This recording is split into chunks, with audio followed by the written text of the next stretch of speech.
Hello everyone, welcome to Black Mirror horror. कैसे हैं आप सब? आई होप आप सब ठीक होंगे। काफ़ी टाइम से मैं आप सभी के लिए कोई स्टोरीज़ नहीं लेकर आ रही हूँ, तो उसका कारण मैं आप सभी को इस वीडियो में बता देना चाहती हूँ, क्योंकि मैं अपनी ऑडियंस से कुछ छुपाना नहीं चाहती। मेरे पास एक्चुअली कोई इंटरेस्टिंग कंटेंट या कहानी अभी है नहीं, तो मुझे समझ में नहीं आ रहा है कि मैं क्या स्टोरी लाऊं आपके लिए। इसीलिए अभी फ़िलहाल मेरे चैनल पे कोई कहानी नहीं आ रही है। मैं सोच रही हूँ और मैं कुछ कंटेंट्स ढूंढने की कोशिश कर रही हूँ। अगर कुछ अच्छी कहानी मुझे मिलती है तो मैं बहुत जल्द ही आप सभी के लिए बैक टू बैक स्टोरीज़ लेकर आऊँगी। फ़िलहाल बढ़ते हैं हमारी आज की कहानी की ओर। अगर आपको ये कहानी पसंद आए तो इस वीडियो को लाइक और चैनल को सब्सक्राइब ज़रूर कीजिएगा। तो चलिए शुरू करते हैं हमारी आज की कहानी।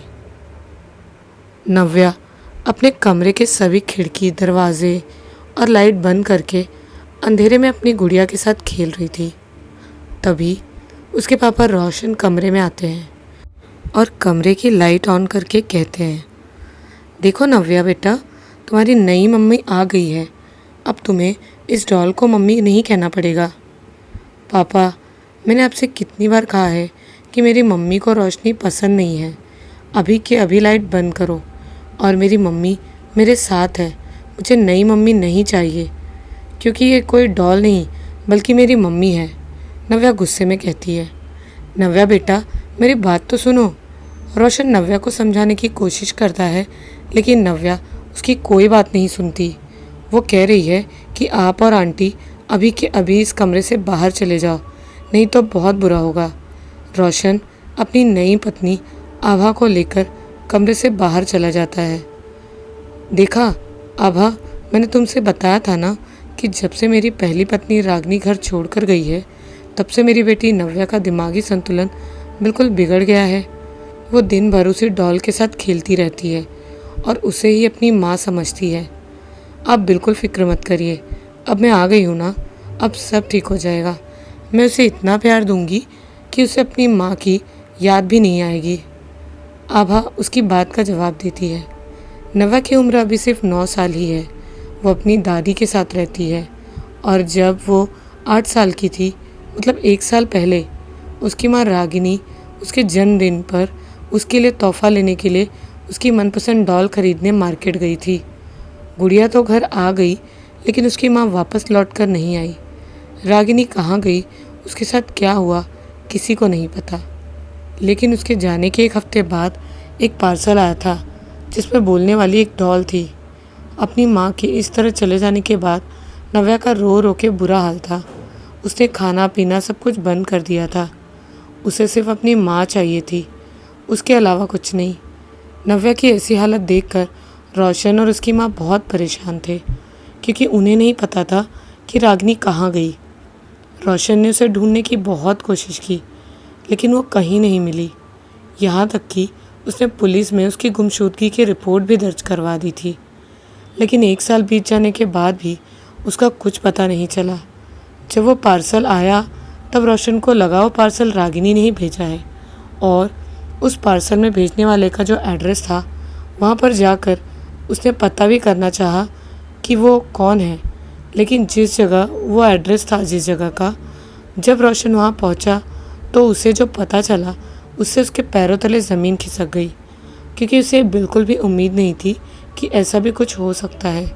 जब रोशन उस एड्रेस पर पहुंचा तो उसे पता चला कि वहां पर एक आदमी रहता था, जिसके पास कुछ दिनों पहले एक औरत आई थी, और 1 दिन पहले ही वो दोनों वहां से जा चुके थे।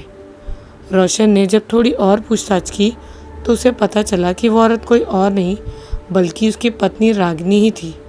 उसकी पत्नी किसी गैर मर्द के साथ भाग गई है। ये जानकर रोशन पूरी तरह टूट गया था।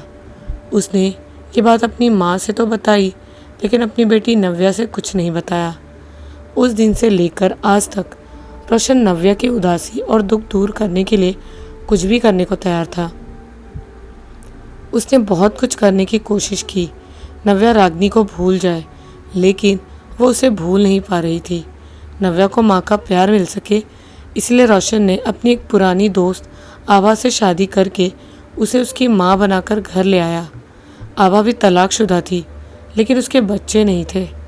पहले ही दिन नव्या की हालत देखकर आभा को बहुत दुख हुआ, क्योंकि रोशन ने आभा को शादी से पहले ही नव्या के बारे में सब कुछ बता दिया था। नव्या के बारे में जानकर आभा के मन में उसके लिए प्यार और हमदर्दी दोनों ही पनपने लगे थे। लेकिन ये सब सिर्फ रोशन के सामने था। वो केवल उसके सामने ही नव्या की फिक्र करने का दिखावा करती थी। एक रात आभा नव्या को उसके कमरे में खाना देने के लिए जाती है, लेकिन आभा के कमरे का दरवाज़ा बंद होने के कारण कमरे के बाहर खड़े होकर नव्या को आवाज़ लगाती है, नव्या, दरवाज़ा खोलो, देखो मैं तुम्हारे लिए तुम्हारा मनपसंद खाना लाई हूँ। लेकिन उसकी बात का कोई जवाब नहीं आता। आभा कमरे के बाहर ही खड़ी रहती है। तभी उसे कमरे के भीतर से हल्की हल्की किसी के गुनगुनाने की आवाज़ सुनाई देती है, सो जा मेरी नन्ही परी, सो जा मेरी नन्ही परी। आवाज़ सुनकर आभा चौंक जाती है, क्योंकि वो आवाज़ किसी औरत की थी और नव्या के कमरे में उसके अलावा कोई और था ही नहीं। थोड़ी देर बाद वो फिर दरवाज़ा खटखटाती है और इस बार भीतर से बहुत ज़ोर की डरावनी आवाज़ आती है, यहाँ से चली जाओ, नव्या भी सो रही है। ये डरावनी आवाज़ सुनकर आभा थाली वहीं फेंककर डरकर अपने कमरे में आती है, जहाँ पर रोशन बैठा हुआ था। आभा को इस तरह डरा हुआ देखकर रोशन उससे इस तरह डरने का कारण पूछता है। तब आभा जो भी हुआ उसे सब कुछ बताती है। आभा की बात सुनकर रोशन को ज़ोर की हंसी आ जाती है और हंसते हुए कहता है, तुम भी ना कितनी डरपोक हो। नव्या के कमरे में कोई औरत नहीं है, बल्कि वो आवाज़ उसकी डॉल की थी, जिसमें रागिनी की बहुत सारी बातें रिकॉर्डेड हैं, जिन्हें नव्या सुनती रहती है और जिसे सुनकर तुम डर गई। उन्हीं आवाज़ों की वजह से नव्या उस डॉल को अपनी माँ मानती है। रोशन आभा का हाथ पकड़कर उसे अपने पास बिठाकर कहता है, रागिनी के चले जाने के बाद नव्या को संभालना बहुत मुश्किल हो गया था। वो दिन रात रागिनी के लिए ही रोती रहती थी, लेकिन जब उसे पता चला कि उस बोलने वाली डॉल में उसकी माँ की आवाज़ रिकॉर्ड है, तब से वो उस डॉल को ही अपनी माँ मान रही है। लेकिन इसी कारण वो मुझसे और अपनी दादी से भी दूर हो गई है, क्योंकि वो उस डॉल के अलावा ना तो किसी से बात करती है और ना ही किसी को अपने पास आने देती है। नव्या के बारे में बातें करने के बाद वो दोनों सो जाते हैं। रोशन को तो नींद आ जाती है, लेकिन रागिनी नव्या के बारे में ही सोचती रहती है, जिस कारण रात के 1 बजने के बाद भी उसे नींद नहीं आती। तभी उसे कमरे के बाहर किसी के चलने की आहट और पायल की छन छन सुनाई देती है। आवाज़ सुनकर उसे ऐसा लगता है कि जैसे नव्या उसके कमरे के बाहर है, जिसके बाद आभा कमरे का दरवाज़ा खोलकर बाहर देखती है। बाहर देखने के बाद आभा डर के मारे कांपने लगती है और उसका पूरा शरीर ठंडे पसीने में नहा जाता है, क्योंकि बाहर नव्या तो थी, लेकिन उसके साथ कोई और भी था, जिसके बारे में उसने कल्पना भी नहीं की थी। नव्या के साथ उसकी प्यारी डॉल भी थी, जिसका हाथ नव्या ने पकड़ा हुआ था और वो दोनों एक साथ कदम मिलाकर चल रहे थे। जैसे जैसे वो डॉल कदम बढ़ा रही थी, वैसे वैसे पायलों की छन छन की आवाज़ भी आ रही थी। नव्या उससे हंस हंस कर बातें भी कर रही थी। उसकी बातों का जवाब वो डॉल दे रही थी। माँ, मुझे नई मम्मी बिल्कुल भी नहीं पसंद आई, नव्या ने बोला। हाँ मेरी प्यारी गुड़िया, मुझे भी वो पसंद नहीं है, डॉल बोली। तू फिक्र मत कर, जैसा तू बोलेगी वैसा ही होगा, डॉल ने प्यार से कहा। नव्या और डॉल की बातें सुनने के बाद आभा जैसे वहीं पत्थर की तरह जम जाती है। तभी पीछे से उसके कंधे में एक हाथ आता है, जिससे वो और ज़्यादा डर जाती है और ज़ोर से चीख पड़ती है। क्या हुआ, तुम इतना डर क्यों गई? मैं हूँ तुम्हारा पति रोशन, कोई भूत नहीं। आपने तो मेरी जान ही निकाल दी थी। अभी जैसे मैंने जो सुना और देखा, अगर वो सब आप भी देख ले और सुन लेते तो आपकी भी चीख मेरी तरह ही निकलती। आभा ने जो कुछ भी देखा और सुना वो सब रोशन को बता रही थी। तभी नव्या भागती हुई आती है। क्या हुआ पापा, आंटी इतनी ज़ोर से क्यों चीख रही है? नव्या जब भागती हुई आ रही थी, तब उसने जो डॉल पकड़ी हुई थी वो फर्श पर घिसट रही थी। आभा नव्या और उसकी डॉल को देखकर और ज़्यादा डर जाती है और रोशन के पीछे जाकर छुप जाती है। रोशन नव्या की बात का जवाब दे पाता उससे पहले ही नव्या फिर पूछती है, क्या हुआ पापा? आंटी मुझे देखकर क्यों डर गई? कुछ नहीं बेटा, बस ऐसे ही, रोशन बोला। लेकिन पापा, नव्या ने कुछ बोलना चाहा, लेकिन उससे पहले ही रोशन बोल पड़ा, बेटा देखो, रात बहुत हो गई है, जाकर सो जाओ, नहीं तो भूत आ जाएगा। नव्या भूतों से बहुत डरती थी, जिस वजह से वो रोशन की बात मानकर सोने चली गई। रोशन और आभा भी अपने कमरे में चले गए। आभा ने रोशन को फिर से समझाने की कोशिश की कि उसने पायल की आवाज़ सुनी थी, लेकिन रोशन ने उसे समझा दिया कि वो तुम्हारे मन का वहम होगा और सो गया। लेकिन उस रात आभा सो नहीं पाई। उसके दिमाग में नव्या और उसकी डॉल ही घूम रहे थे। अगली सुबह रोशन ऑफिस चला जाता है और घर में नव्या, उसकी दादी और आभा बचते हैं। नव्या एक हफ्ते से स्कूल नहीं गई थी, इसलिए आभा उसे स्कूल जाने के लिए मना रही थी, जिस वजह से नव्या को बहुत ज़्यादा गुस्सा आ रहा था। तभी वहाँ उसकी दादी आ जाती है और आभा से कहती है, अगर वो स्कूल नहीं जाना चाहती तो क्यों ज़बरदस्ती कर रही हो? अगर उसका मन होगा तो चली जाएगी। लेकिन माँ आभा समझाने की कोशिश करती है, लेकिन नव्या की दादी उसकी पूरी बात सुने बिना ही कहती है, लेकिन कुछ नहीं, बहू तुम जाकर घर के काम करो, बाकी सब मुझ पर छोड़ दो। इसके बाद आभा गुस्से में अपने कमरे में चली जाती है और वहाँ जाकर अलमारी खोलकर अपने कपड़े जमाने लगती है। तभी उसकी नज़र एल्बम पर पड़ती है, जिसे वो खोलकर देखने लगती है। उस एल्बम में रागनी के भी कुछ फ़ोटोज़ रहते हैं, जिन्हें निकाल कर आभा फाड़ कर कचरे के डिब्बे में फेंक देती है और अलमारी में अपने कपड़े जमा कर किचन में खाना बनाने के लिए जाती है। आभा किचन में भिंडी काट रही थी, तभी उसे ऐसा एहसास हुआ कि उसके बगल में कोई खड़ा होकर चाकू से कुछ काट रहा है। उसने बगल में मुड़कर देखा तो वहाँ कोई भी नहीं था, जिसके बाद वो फिर से भिंडी काटने लगी। जब उसने पूरी भिंडियाँ काट ली, तभी फिर उसे ऐसा लगा कि जैसे उसके बगल में कोई कुछ काट रहा है, लेकिन इस बार उसने नहीं देखा कि यह आवाज़ कहाँ से आ रही है। उसने आवाज़ को नज़रअंदाज करके गैस चूल्हे पर कढ़ाई चढ़ा दी। तभी उसने आवाज़ सुनी, मेरी बिटिया को भिंडी बिल्कुल भी पसंद नहीं है।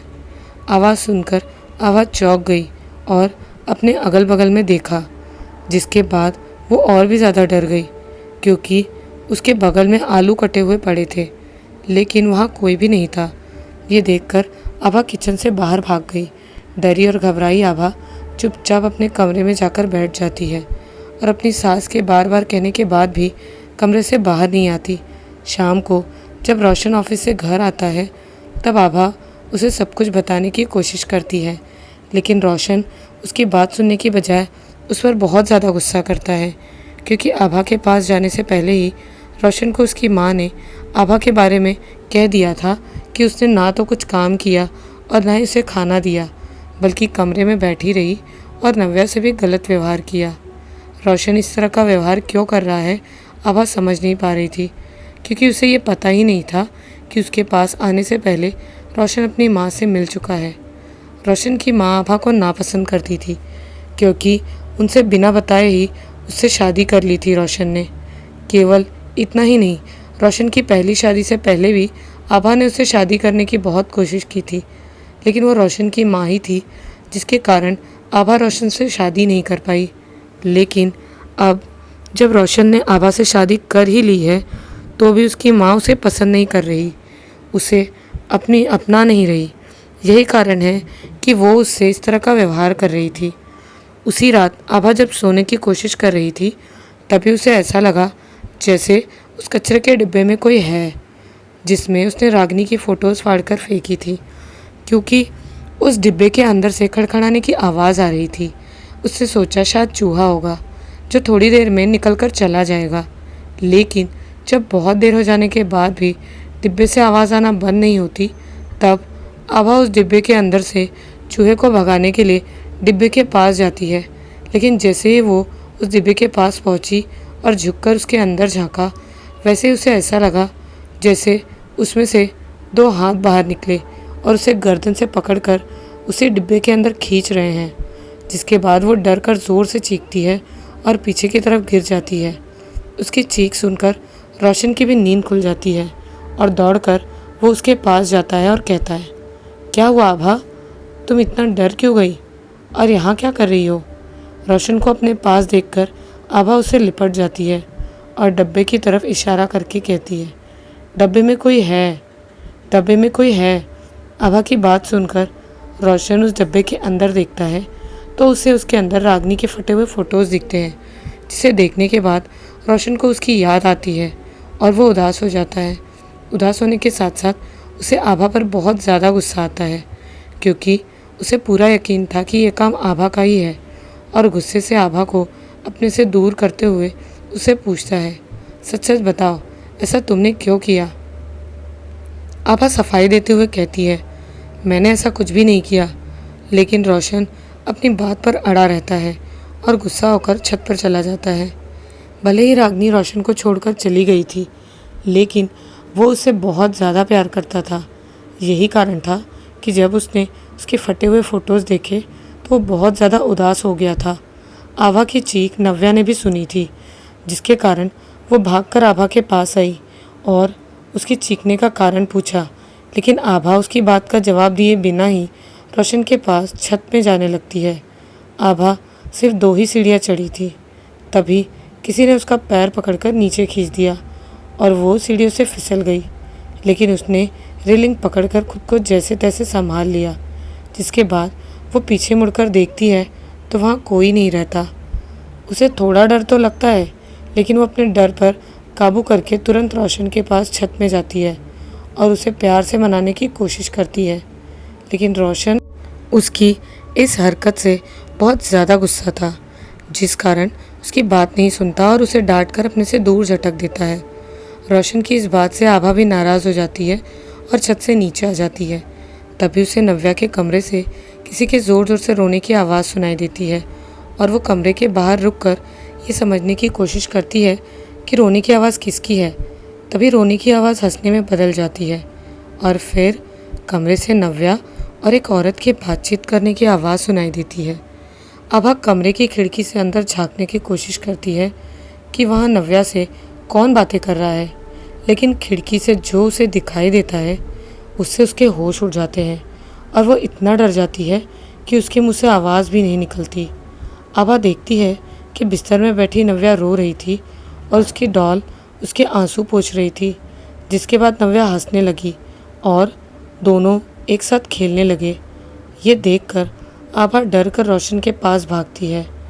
रोशन के पास जाकर नव्या वो सब कुछ बताती है जो उसने नव्या के कमरे के अंदर देखा था और रोशन का हाथ पकड़कर उसे भी वो दिखाने के लिए नव्या के कमरे की खिड़की के पास ले जाती है।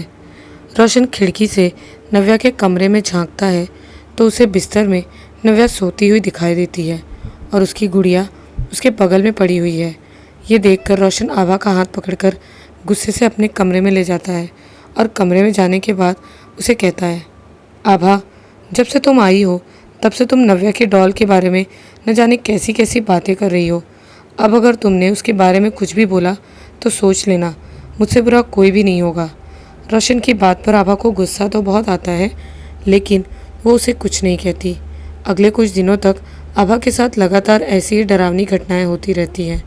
कभी उसे पायलों की छन-छन की आवाज़ सुनाई देती तो कभी चूड़ियों की खनखन की आवाज़ और कभी उसे नव्या से बात करती हुई परछाई भी दिखती। लेकिन वो रोशन से कुछ नहीं बताती। लेकिन एक रात आभा जब गहरी नींद में सो रही थी तब वो अचानक बिस्तर से उठकर कमरे से बाहर गई और फिर घर का मेन डोर खोलकर घर से बाहर कुछ दूर चली गई। तभी कुत्तों के भौंकने की आवाज़ सुनकर उसकी नींद खुली और उसने अपने आप को एक सुनसान जगह पर पाया और उसकी चीख निकल गई। आभा उस रात से पहले वहाँ कभी नहीं गई थी। आभा ने चारों ओर देखा तो उसे वहाँ घनघोर अंधेरे के अलावा और कुछ भी दिखाई नहीं दे रहा था। उस सुनसान अंधेरी और डरावनी जगह में सिर्फ कुत्तों के भौंकने की और कीट पतंगों के बोलने की आवाज़ ही सुनाई दे रही थी। आभा ये समझ नहीं पा रही थी कि वो इस डरावनी जगह पर कब और कैसे आ गई और उसे वापस घर जाने का रास्ता भी समझ नहीं आ रहा था। डरी और सहमी आभा वहीं चुपचाप बैठ गई। तभी कुछ कुत्ते भौंकते और गुर्राते हुए उसकी तरफ धीरे धीरे बढ़ने लगे। आभा उन कुत्तों को नहीं देख पा रही थी। उसे सिर्फ कुत्तों के भौंकने और गुर्राने की आवाज़ें ही सुनाई दे रही थी, जो धीरे धीरे तेज़ हो रही थी, जिससे आभा को कुत्तों के अपनी तरफ बढ़ते हुए धीरे धीरे कदम महसूस होने लगे थे। अब आभा समझ चुकी थी कि उसका बचना बहुत मुश्किल है, क्योंकि आवारा कुत्ते उसे नोच खाएंगे और वो उनसे भाग भी नहीं सकती, क्योंकि कुत्ते उससे ज़्यादा तेज़ भागते हैं। मौत को इतना करीब देखकर आभा मौत के आने के पहले ही खुद को मरा हुआ समझने लगती है। तभी उसे रोशनी दिखाई देती है और पत्थर के रोड से टकराने की आवाज़ भी सुनाई देती है। इसके बाद उसे एक जानी पहचानी आवाज़ सुनाई देती है, जिसके बाद आभा की जान में जान आती है। हाथ में टॉर्च पकड़े और कुत्तों को पत्थर मारता हुआ, कुत्तों को हट करके भगाता रोशन उसकी तरफ भागता हुआ आता है और आभा के पास आकर रुकता है। रोशन को अपने पास देखकर आभा उससे लिपट जाती है और रोने लगती है और कहती है, अगर आज तुम यहाँ सही वक्त पर नहीं आते तो शायद मैं तुम्हारे सामने ज़िंदा नहीं खड़ी होती। ये कुत्ते मुझे नोच खाते। तुम फिक्र मत करो, अब तुम्हारा रोशन तुम्हारे पास है, तुम्हें कुछ भी नहीं होगा। लेकिन तुम यहाँ आई कैसे? रोशन ने उसे सांत्वना देते हुए और आश्चर्यचकित होते हुए पूछा, मैं यहाँ कैसे आई खुद नहीं जानती। मैं तो अपने कमरे में अपने बिस्तर पे सो रही थी और जब मेरी नींद खुली तो मैं यहाँ थी, लेकिन तुम्हें कैसे पता कि मैं यहाँ हूँ? डरी हुई आभा ने रोते हुए कहा। रोशन ने उसकी बात का जवाब देते हुए कहा, अचानक मेरी नींद खुली और तुम बिस्तर में नहीं थी। मैंने देखा कि कमरे का दरवाज़ा खुला हुआ है, तो मुझे लगा तुम शायद बाहर किसी काम से गई होगी। लेकिन जब 10 मिनट के बाद भी तुम वापस नहीं आई तो मैं तुम्हें ढूंढने के लिए कमरे से बाहर निकला तो मैंने देखा कि घर का मेन डोर खुला हुआ है। मैं दरवाज़ा बंद करने ही वाला था, तभी मुझे तुम्हारे चीखने की आवाज़ सुनाई दी और मैंने टॉर्च लेकर तुम्हारी आवाज़ की तरफ दौड़ लगा दी। उसके बाद क्या हुआ वो तो तुम जानती हो। इसके बाद रोशन आभा को घर ले जाता है और अगले दिन ऑफिस भी नहीं जाता, क्योंकि आभा रात की घटना से बहुत ज़्यादा डरी हुई थी। वो उसे अपने पास से कहीं भी नहीं जाने दे रही थी। वो दोनों कमरे में बैठे हुए थे, तभी वहाँ नव्या अपनी डॉल के साथ आती है, जिसे देखकर आभा और ज़्यादा डर जाती है और उसे कमरे से बाहर जाने के लिए कहती है। लेकिन रोशन नव्या को रोक लेता है और उसे आभा के पास में बिठाकर कमरे से बाहर किसी काम से जाता है। आभा नव्या के डॉल से बहुत ज़्यादा डर रही थी, जिस कारण वो उसकी तरफ ना देख रही थी, ना ही बात कर रही थी। तभी नव्या उससे उसके डरने का कारण पूछती है, लेकिन आभा उसकी बात का जवाब नहीं देती। आभा रात के बारे में जो कुछ हुआ था उसके बारे में सोच रही थी। नव्या ने 3 बार उससे उसके डरने का कारण पूछा, लेकिन आभा ने उसकी बात पर ध्यान नहीं दिया। तभी आभा को ज़ोरदार आवाज़ सुनाई देती है, तुम्हें सुनाई नहीं दे रहा क्या? मेरी बेटी तुमसे कुछ पूछ रही है। ये सुनकर आभा और ज़्यादा घबरा जाती है और नव्या से कहती है, बेटा तुम यहाँ से जाओ, मुझे थोड़ा आराम करना है। लेकिन नव्या उसकी बात नहीं मानती और कहती है, पापा मुझे आपके पास छोड़ कर गए हैं, जब तक वो नहीं आ जाते तब तक मैं कहीं नहीं जाऊंगी। तभी कमरे में रोशन आ जाता है और इसके बाद वो कहती है, बेटा अब तुम्हारे पापा आ गए हैं ना, अब तुम अपने कमरे में जाओ। जिसके बाद अब वो वहाँ से चली जाती है। नव्या के चले जाने के बाद आभा की जान में जान आती है। उस दिन आभा कमरे से बाहर नहीं निकलती और रोशन भी उसके पास ही बैठा रहता है। आभा के साथ इससे पहले ऐसा कुछ भी नहीं हुआ था। उसने कभी सपने में भी नहीं सोचा था कि जब वो रोशन के घर आएगी तो उसके साथ ऐसा कुछ होगा। इसके बाद इस बारे में बहुत कुछ सोचा उसने कि उसके साथ ऐसा क्यों हो रहा है, उसने क्या गलत किया। तब उसके दिमाग में आया कि जब भी उसके साथ कुछ डरावना या गलत होता है तब नव्या और उसकी डॉल उसके आसपास ही रहती है। जिसके बाद आभा ये समझ जाती है कि उसके साथ जो कुछ भी हो रहा है उसमें नव्या और उसकी डॉल का हाथ ज़रूर है, क्योंकि उसकी डॉल में कुछ अजीब था। जिसके बाद वो नव्या और उसकी डॉल को घर से बाहर निकालने और खुद से दूर करने का एक प्लान बनाती है और उसकी पढ़ाई का बहाना बनाकर रोशन को समझाने की कोशिश करती है कि वो उसे किसी बोर्डिंग स्कूल में भेज दे, क्योंकि जब से रागिनी घर छोड़कर गई थी तब से नव्या ने ढंग से पढ़ाई नहीं की थी और उसका मन अभी भी पढ़ाई में नहीं लग रहा था। अपनी बेटी के भविष्य के लिए रोशन उसे बोर्डिंग स्कूल भेजने के लिए तैयार हो जाता है।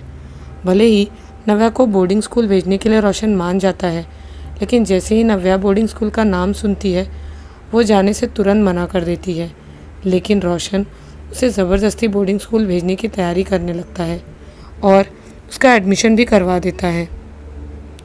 एडमिशन करवाने के बाद रोशन और उसकी माँ नव्या को स्कूल छोड़ने जाते हैं, लेकिन आभा बीमारी का बहाना बनाकर घर में ही रुक जाती है। आभा घर में अकेली थी, तभी एक आदमी आता है। आभा जिससे गले से लिपट जाती है और कहती है, तुमने भी अपना काम कर दिया था और मैंने भी अपना काम पूरा किया। अब बस रास्ते में एक और रुकावट है, वो भी दूर हो जाए फिर तो लाइफ सेट है। जिसके बाद आभा उस आदमी को कमरे में ले जाती है और उसे पलंग पर बिठाकर अलमारी खोलकर उसके अंदर से गहने निकाल कर पहन लेती है। वो आदमी कोई और नहीं बल्कि आभा का भाई उमेश था। आभा ने जो गहने पहने थे वो गहने किसी और के नहीं बल्कि रागिनी के थे। गहने पहनकर वो खुद को जैसे आईने में देखती है तो उसे अपने चेहरे से खून निकलता हुआ दिखाई देता है, जिससे वो डर कर पीछे भागती है। जिसके बाद वो उमेश की तरफ देखती है और डर कर खून खून चीख पड़ती है। उमेश उनके डरने का कारण पूछता है तो वो कहती है, तुम्हारे चेहरे पे खून है। तभी आभा को ऐसा लगता है जैसे कोई उसका पैर खींच रहा है, तो वो मुड़कर देखती है। वहाँ नव्या की डॉल पड़ी हुई थी। तभी आभा की नज़र नव्या की डॉल पर पड़ती है। उमेश की नज़र भी नव्या की डॉल पर पड़ती है, तो वो कहता है, ये तो वही डॉल है। उमेश की बात सुनकर आभा उससे पूछती है, क्या तुम इसके बारे में जानते हो? हाँ जानता हूँ, ये डॉल रागिनी के पास थी, उमेश ने जवाब दिया। चलो अच्छा है, तुम्हें सब कुछ याद है। अब मैं तुमसे अपनी मौत का बदला लूँगी तो तुम्हें ज़्यादा तकलीफ़ नहीं होगी। डॉल के अंदर से आवाज़ आती है। जैसे ही डॉल ने ये कहा वैसे ही उन दोनों की रूह कांप जाती है। तुम कौन हो? दोनों ने डरते हुए पूछा। तभी उमेश कमरे से बाहर भागने की कोशिश करता है, लेकिन दरवाज़ा नहीं खुलता। तभी आभा उसे घूर घूर कर देखने लगती है और उससे कहती है, तू आज बचकर नहीं जा सकता। मैं कब से तेरी तलाश कर रही हूँ, लेकिन तू मुझे नहीं मिला। आज मिला है तो आज मैं तुझे ज़िंदा नहीं छोड़ूंगी। और ज़ोर ज़ोर से हंसने लगती है। आभा को इस तरह की बातें करता देख उमेश डरते हुए पूछता है, अब क्या हुआ है तुम्हें आभा? तुम कैसी बातें कर रही हो? कौन आभा? कैसी आभा? मैं कोई आभा नहीं बल्कि तुम्हारी मौत हूँ। जिस तरह तुमने 1 साल पहले मुझे मारा था, आज मैं भी तुम्हें वैसे ही मारूंगी। आभा बोली, देखो बहन, तुम मुझे डराओ मत, ऐसा मजाक मत करो। मेरे साथ नहीं तो मेरा हार्ट फेल हो जाएगा। उमेश बोला, मैं आभा नहीं बल्कि रागिनी हूँ, जिसे 1 साल पहले तुमने जान से मार दिया था। क्या कसूर था मेरा जो तुमने मुझे तड़पा तड़पा कर मार दिया था? तुम्हारी बहन मेरे पति की दोस्त थी और तुम उसके भाई थे। मैं भी तुम्हें अपना भाई मानती थी और तुम्हें अपनी बेटी के जन्मदिन पर घर खाना खाने के लिए बुलाने आई थी और तुमने मुझे मार दिया। इतना कहकर आभा ज़ोर से अपना सर आईने पर मारती है और आईना चकनाचूर हो जाता है। आईने से सिर टकराने के बाद आभा के सिर से बहुत खून बहने लगता है, जिसके बाद वो कांच का एक बड़ा टुकड़ा उठाती है और उमेश की ओर बढ़ती है। उमेश दरवाज़ा खोलने की बहुत कोशिश करता है, लेकिन दरवाज़ा नहीं खुलता और आभा उसके शरीर में कांच से बहुत वार करती है, जिससे उमेश के पूरे शरीर से खून बहने लगता है और वो दर्द से कराहते हुए ज़मीन में गिर पड़ता है और तड़पने लगता है। जिसके बाद आभा उसका पैर पकड़कर कमरे के बाहर घसीटते हुए ले जाती है। तब तक घर में रोशन और उसकी माँ आ चुके थे। वो दोनों ये मंज़र देखकर यकीन नहीं कर पाते कि ये सब क्या हो रहा है। उन दोनों को देखकर आभा कहती है, देखो रोशन, ये वही है जिसने मुझे जान से मारा था। इसी वजह से तुम मुझे बेवफा समझ रहे थे, लेकिन मरने के बाद भी मैं हमेशा तुम्हारे पास ही थी और वो भी इसी की वजह से। इसने मुझे जान से मारने के बाद एक प्लान बनाया था ताकि ये साबित कर सके कि मैं किसी के साथ भाग गई हूँ और उसने मेरी लाई हुई गुड़िया को यहाँ पोस्ट कर दिया, जिसके साथ मैं भी आ गई। और मैं ये पहले से जानती थी कि आभा ने तुमसे शादी क्यों की है, लेकिन मैंने कुछ नहीं किया और अब देखो ये खुद यहाँ आ गया है।